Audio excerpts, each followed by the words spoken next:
Good morning and welcome to 11th lecture of surface chemistry. Myself Abhishek Raj and you are watching class 12th chemistry English medium.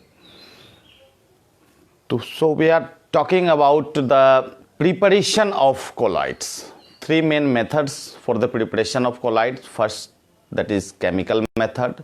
Second, electrical disintegration method, and third, precipitation method. So in previous class we have discussed already, that is chemical methods of preparation of colloids. Today we are going to discuss electrical disintegration method and peptization methods. तो आज हम बात करने वाले हैं electrical disintegration method और पेप्टिजेशन methods की, जिसके द्वारा हम कोलाइड्स और कोलाइडल सॉल्यूशन को प्रिपेयर कर सकते हैं. तो इलेक्ट्रिकल डिसइंटीग्रेशन मेथड क्या है?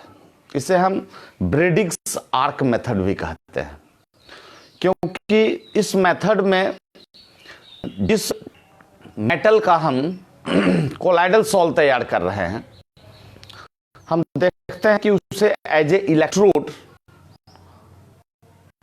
एक कंटेनर में लिया और उस इलेक्ट्रोड को इलेक्ट्रिक करंट के सहारे इंटेंस हीट दिया जाता है, आर्क प्रोड्यूस किया जाता है. So we can say an arc is produced between rods of metal which we are going to convert it into the colloidal salt containing water and small amount of KOH. Ice chamber surrounds the outer surface, or it covers the container completely from outside. The intense heat produced, which vaporizes the metal electrodes, and the condensation occurs due to the ice chamber and produces the particles which is of colloidal size. तो हम देखते हैं कि इस method के सहारे gold है, silver है, प्लैटिनम है, ये सब का सॉल्ट तैयार किया जाता है.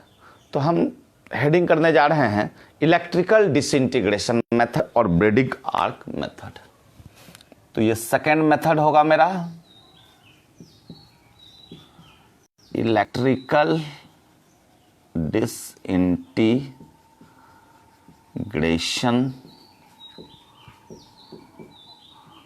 मेथड्स, और इसे हम कहेंगे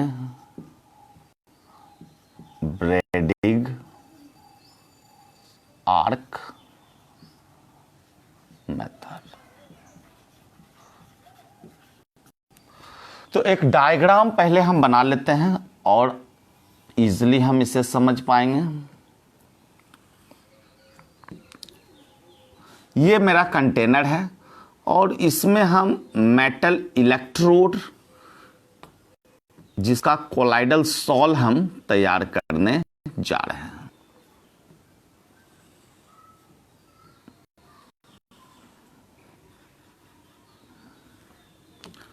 एक को पॉजिटिव मान लीजिए, एक निगेटिव मान लीजिए. अब यहां पर हम जो है इलेक्ट्रोलाइट ले लिए, वाटर ले लिए, स्मॉल अमाउंट ऑफ KOH ले लिए, और बाहर जो है बाहरी सरफेस पर हम आइस का चैम्बर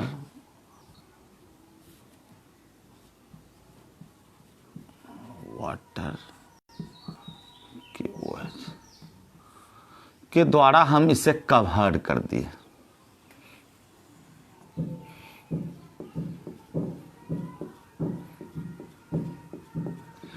ये आइस चैम्बर है जो कि इसको पूरे कंटेनर को सराउंड किए हुए है.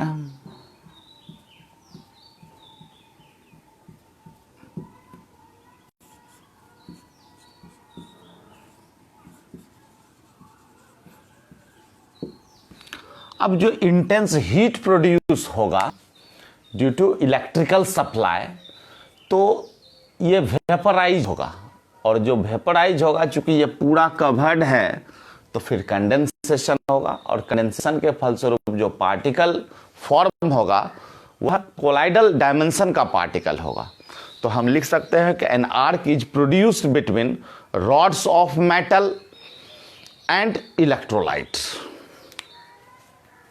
लिखेंगे an arc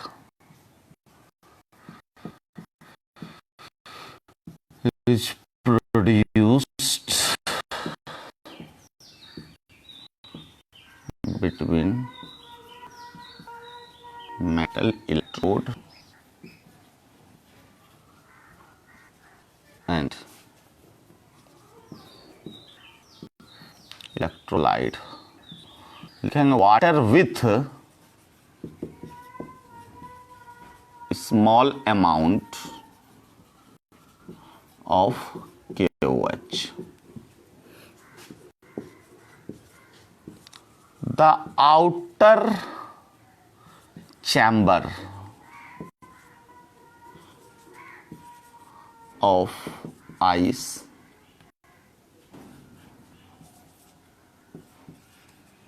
covers the vessel completely.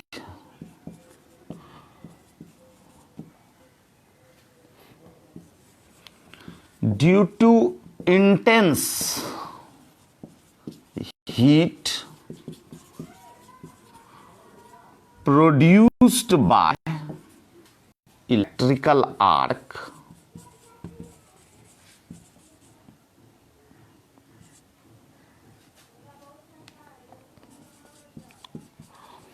metal electrode vaporize.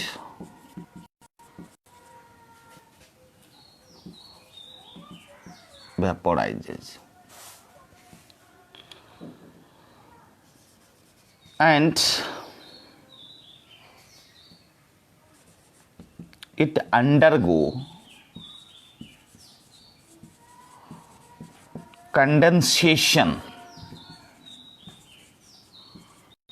due to cooling effect of ice. Now the new particles formed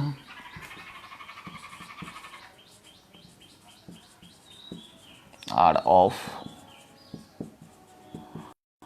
colloidal dimension.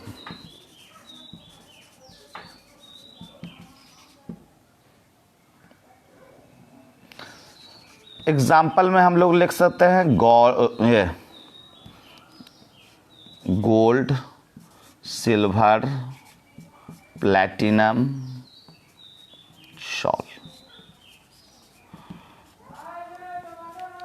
तो ये था मेरा इलेक्ट्रिकल डिसइंटीग्रेशन मेथड, जिसमें हमने एक कंटेनर लिया और उस कंटेनर में जिस इलेक्ट्रोड का हमको कोलाइडल सॉल्यूशन तैयार करना था, तो वह इलेक्ट्रोड को हमने कनेक्ट कर दिया इलेक्ट्रिसिटी से, और बाहर उसके पूरा एक आउटर सरफेस को हमने कवर किया आइस के चैम्बर से, और हमने देखा जो इंटेंस हीट प्रोड्यूस हुआ इलेक्ट्रिक आर्क के द्वारा, उस इंटेंस हीट से जो इलेक्ट्रोड था, मेटल इलेक्ट्रोड था, वो वेपोराइज हो गया।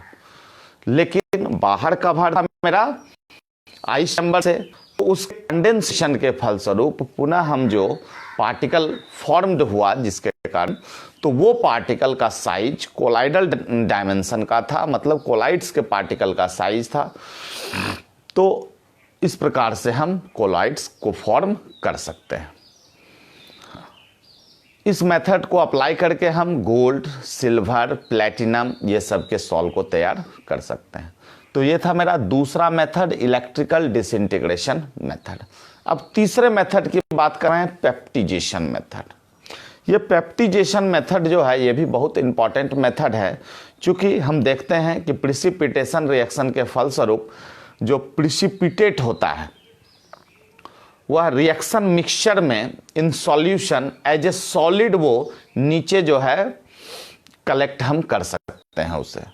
अब है क्या कि उस प्रिसिपिटेट में in presence of DM small amount में इलेक्ट्रोलाइट हम डाल देते हैं और उससे हम सिंपली हिलाते हैं, सेक करते हैं, तो हम देखते हैं कि अब जो मेरा पार्टिकल फॉर्म हुआ वह कोलाइडल डायमेंशन का पार्टिकल। जैसे हम एग्जांपल के तौर पे ले सकते हैं कि आयरन हाइड्रोक्साइड, हम उसमें जब FeCl3 सॉल्यूशन ऐड करते हैं और सिंपली हम सेक करते हैं तो देखते हैं क्या कि अब जो प्रिसिपिटेट था वो कोलाइडल सॉल्यूशन में वो कन्वर्ट हो गया। फिर से हम देखते हैं कि पेप्टिजेशन एक ऐसा मेथड है, it is the process of converting a precipitate into colloidal solution by shaking it with DM in presence of small amount of electrolyte। तो हम नया हेडिंग करें पेप्टिजेशन, ये थर्ड मेथड होगा।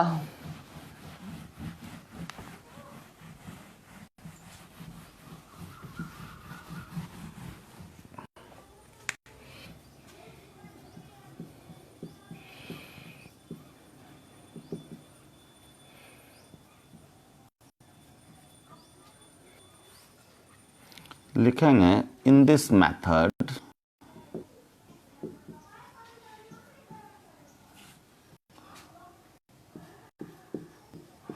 precipitate is converted into colloids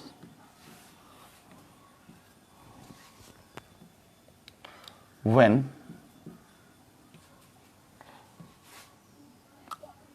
या लिखें हम in presence of DM and smaller or small electrolyte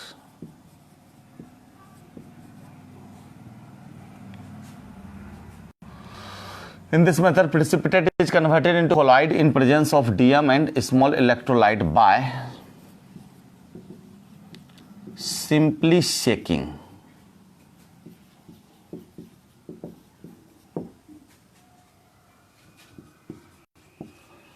the precipitate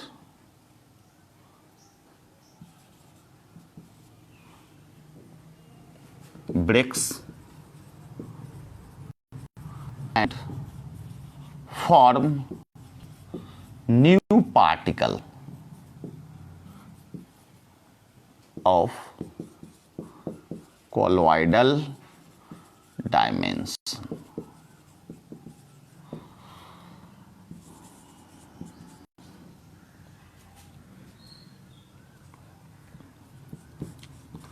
The precipitate of FeOH3 is converted into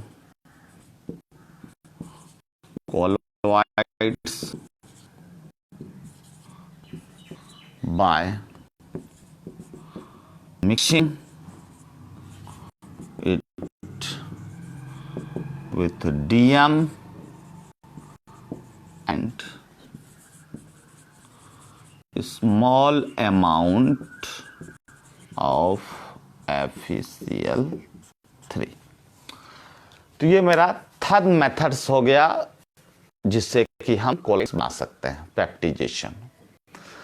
अब हम नए टॉपिक की ओर बढ़े, प्यूरिफिकेशन ऑफ कोलाइड्स बहुत इंपॉर्टेंट है और इसके अंतर्गत हम 3 प्रोसेसेस पढ़ेंगे जिससे कि हम कोलाइड्स को प्यूरिफाई कर सकते हैं, डायलाइसिस, इलेक्ट्रोडायलाइसिस और अल्ट्रा फिल्टरेशन। तो ये मेरा टॉपिक समाप्त समाप्त हो गया, जिसमें chemical method, electrical disintegration method और पेप्टिजेशन मेथड के माध्यम से हमने कोलॉइड्स को फॉर्म किया।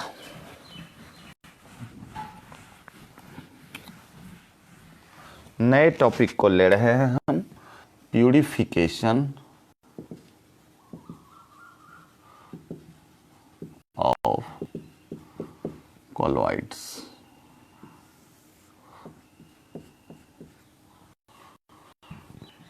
पहला जो मेथड होगा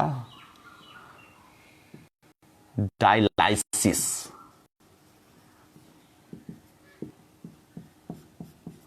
हम लोग देखने जा रहे हैं डायलाइसिस। तो डायलाइसिस क्या होता है? जो डिजॉल्व, मान लीजिए जो भी कोलाइडल सॉल्यूशन है मेरे पास, उस कोलाइडल सॉल्यूशन में अगर डिजॉल्व सब्सटेंस है और उसको रिमूव करना है तो हम इस मेथड को अप्लाई करते हैं। और ये मेथड मेनली काम करता है डिफ्यूजन प्रोसेस पर।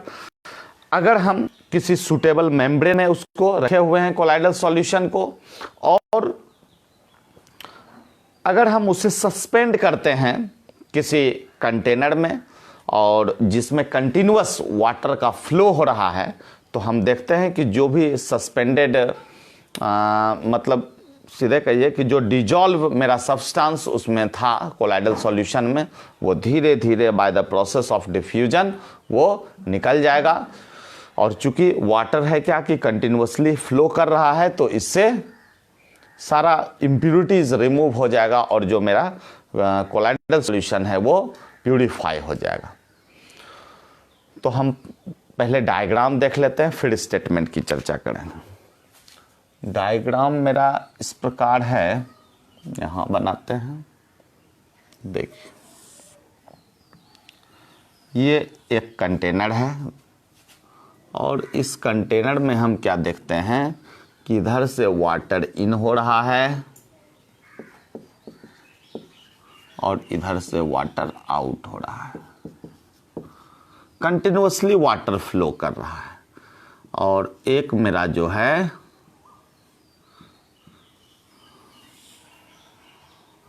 बैग लाइक स्ट्रक्चर है जो कि एसपीएम का बना हुआ है, सेमी परमिएबल मेम्ब्रेन का, और इसके अंदर कोलाइडल सॉल्यूशन है। लेकिन इस कोलाइडल सॉल्यूशन में डिजॉल्व सब्सटेंस है जिसको कि रिमूव करना है। क्लियर है? तो ये वाटर जो है कंटिन्यूअसली फ्लो कर रहा है और by the process of diffusion हम देखते हैं कि जो इम्प्यूरिटीज इसमें मौजूद है, मान लिया जाए जो ये जो है ग्लोबुलर रूप में हम इम्प्यूरिटीज को दिखाते हैं, तो वो धीरे धीरे जो है इस कंटेनर में आ जाएगा और जो अंदर मेरा कोलाइडल सॉल्यूशन है वो प्यूरिफाई हो जाएगा। तो स्टेटमेंट हम कुछ इस प्रकार दे सकते हैं कि the process of removing dissolve substance from the colloidal solution by mean of diffusion through suitable membrane is called dialysis. So we can write the process of removing dissolved substance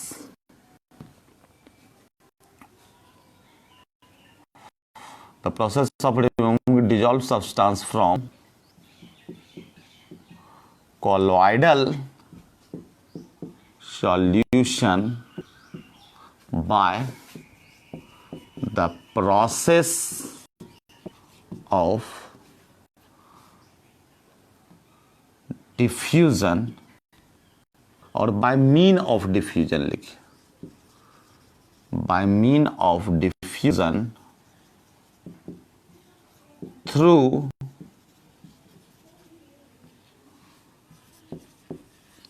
semi permeable membrane। तो semi permeable membrane से होते हुए क्या देखते हैं कि जो भी मतलब डिजॉल्व सब्सटेंस था वह निकल जाता है।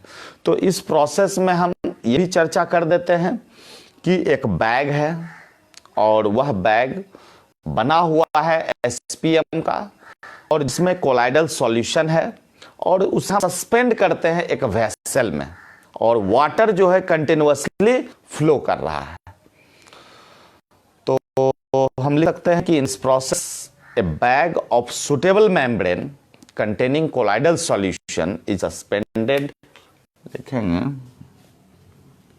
in this process, और क्लियर हो जाएगा।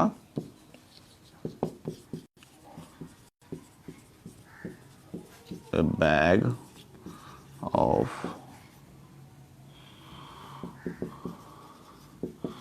suitable, SPM लिख देते हैं,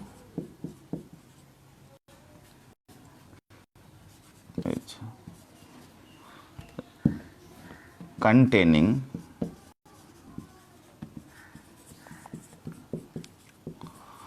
colloidal solution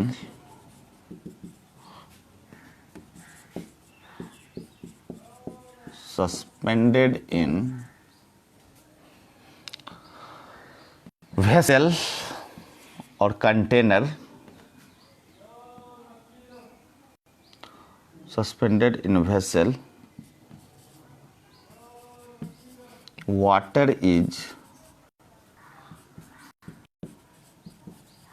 continuously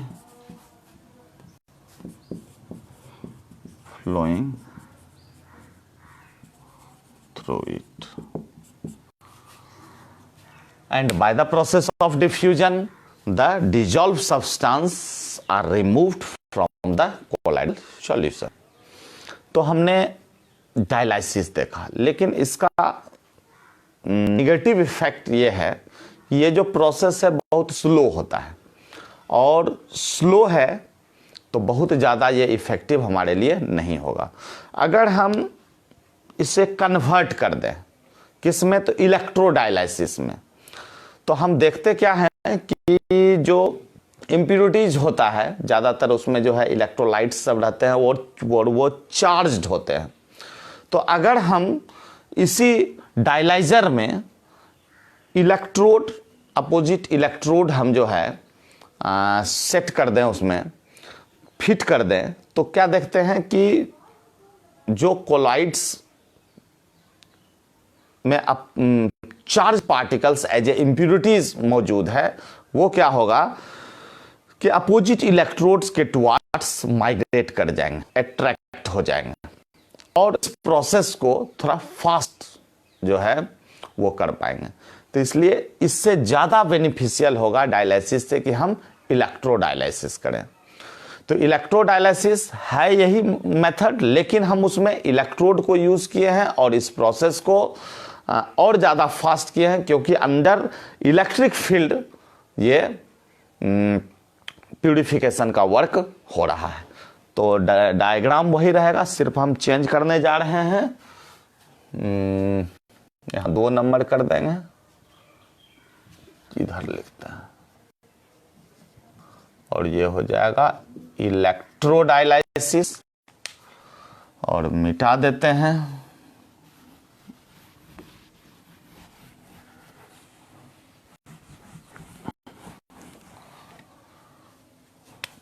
नया बात क्या हो गया, तो हम देखेंगे यहाँ पर हमने इलेक्ट्रोड फिट कर दिया,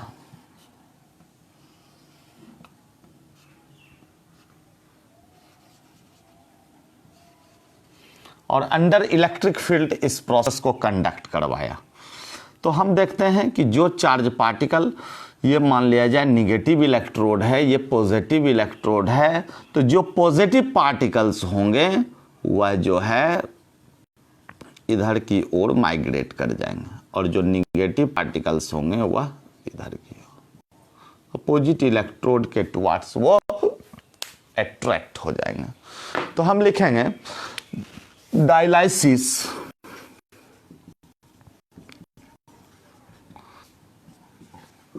कैन बी मेड, डन कर देते हैं, done faster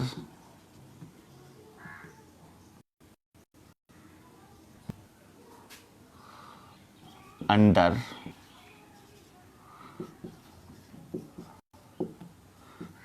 electric field as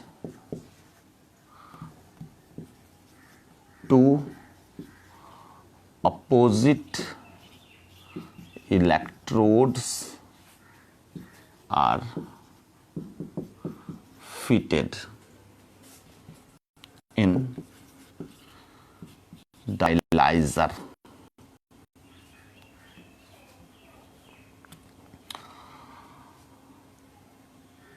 Dialysis can be done faster under electric field as two opposite electrodes are fitted in dialyzer. Impurities or dissolved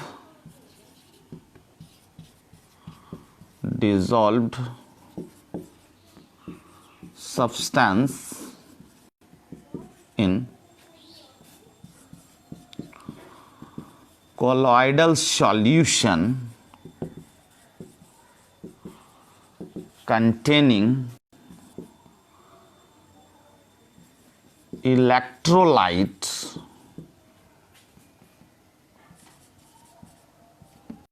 having charged particles and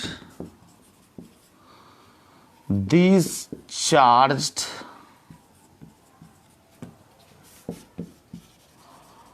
particles are attracted towards opposite electrode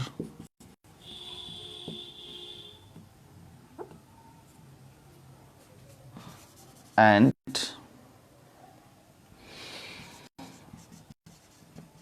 colloidal solution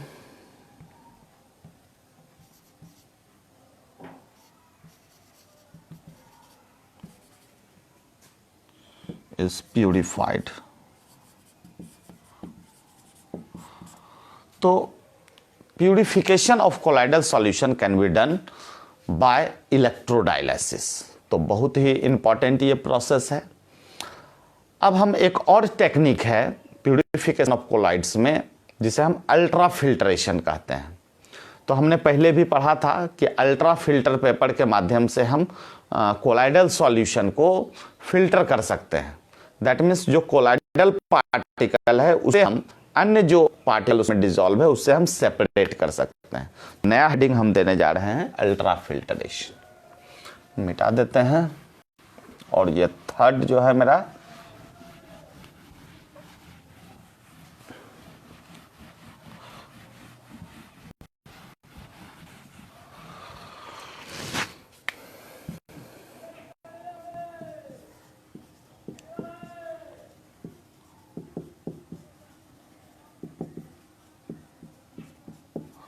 तो सबसे पहला work जो मेरा यहां होगा कि ultra filter paper तैयार करना होगा. तो अल्ट्रा फिल्टर पेपर हम कैसे तैयार करेंगे? जो फिल्टर पेपर है उस फिल्टर पेपर को हम उपयुक्त माध्यम में, जैसे कि हम ठीक है मेरा कोलाइडल सॉल है, एक एग्जांपल के तौर पे हम समझाते हैं कि 4% सॉल्यूशन मेरा जो है नाइट्रोसेल्यूलोज का है और अगर उसे हम अल्कोहल वाटर में जो है अल्कोहल वाटर के मिक्सचर में हम उसे डाल देते हैं और कुछ मात्रा में उसमें फॉर्मल्डिहाइड डाल देते हैं तो वो धीरे धीरे हार्ड हो जाता है और फिर हम ड्राई कर देते हैं उसे.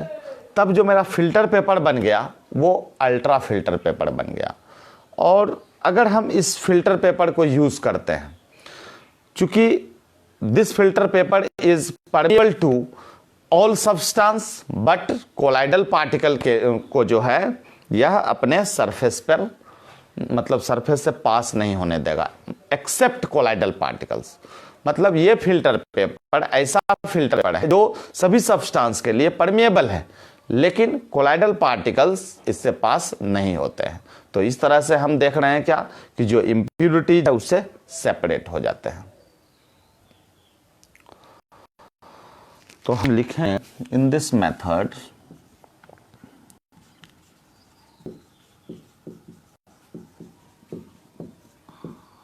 by using ultra filter paper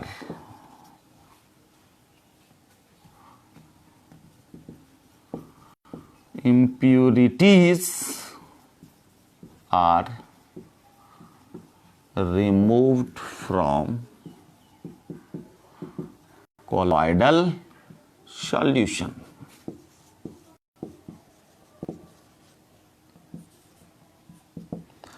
Four percent nitrocellulose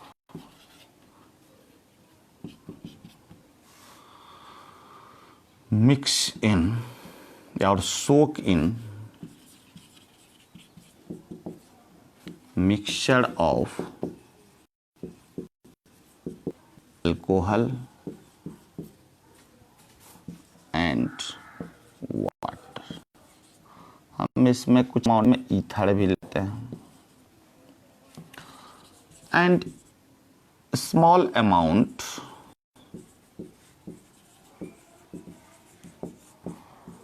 formaldehyde is added and dried. तो in this way filter paper is formed. अब जो मेरा फिल्टर पेपर बन गया तो हम देखते हैं कि this filter paper is permeable to या the ultra filter paper is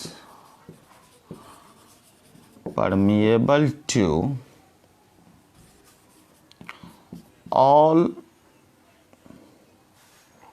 particles except colloidal particles. In this way, we can purify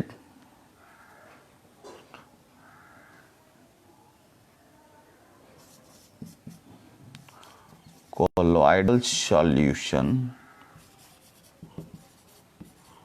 by removing impurities with the help of ultrafilter paper. तो हमने प्यूरिफिकेशन ऑफ कोलॉइड्स में 3 process को समझा. पहला dialysis, इलेक्ट्रोडायलाइसिस और अल्ट्राफिल्टरेशन. तो ये टॉपिक भी मेरा कंप्लीट हो गया. तो आज हम जो है जो मेथड कोलॉइड्स के फॉर्मेशन का, जिसके अंतर्गत 2 मेथड्स को समझा, इलेक्ट्रिकल डिसइंटीग्रेशन और पेप्टिजेशन, और प्यूरिफिकेशन ऑफ कोलॉइड्स में डायलाइसिस, इलेक्ट्रोडायलाइसिस और अल्ट्राफिल्टरेशन. तो नेक्स्ट जो है हम लोग प्रॉपर्टीज ऑफ कोलॉइड्स पढ़ेंगे, जिसमें सारा जो है Brownian movement, Tyndall effect, charge, colour, इस सारी बात को हम समझेंगे. Thank you for watching this video.